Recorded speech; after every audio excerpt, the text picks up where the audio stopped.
In the beginning, God creates the heavens and the earth in 6 days. He makes Adam and Eve, who spend their days with God until they give in to temptation by eating from a forbidden tree.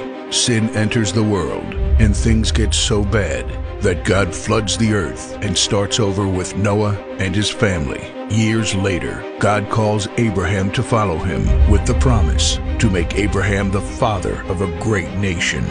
Abraham obeys, and God gives him a son, Isaac. Isaac's son Jacob has 12 sons. Joseph, Jacob's favorite, becomes second in command of Egypt. God uses him to save his entire family and Egypt from starvation. Hundreds of years later, the Israelites are slaves in Egypt. Moses is called to lead the Israelites out of slavery. Joshua takes over after Moses and leads the people into the promised land. After Joshua, God raises up judges, temporary military leaders like Deborah, Gideon, and Samson, who protect and fight for God's people. The people tire of this leadership, and they call for a king.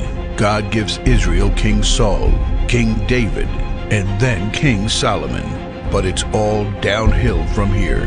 The people rebel, the kingdom of Israel is divided, and everyone turns their back on God.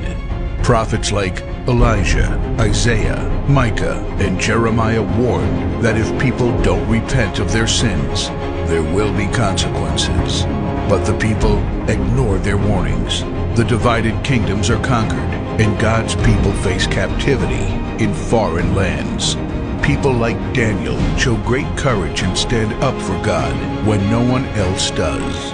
Some of the exiled people return to the promised land, but for 400 years, God is silent.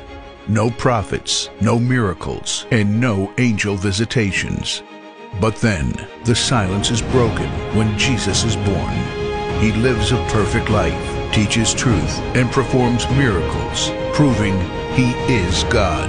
He shows us the full extent of God's love by taking our place and dying on the cross for our sin. He is placed in a grave, but 3 days later, Jesus rises again, conquering sin and death. His followers travel the world, sharing the good news of His love and starting churches. We now are part of this story, and we have the chance to change the world and share His love, because one day He will crack open the sky and He will return. It's the greatest story ever told.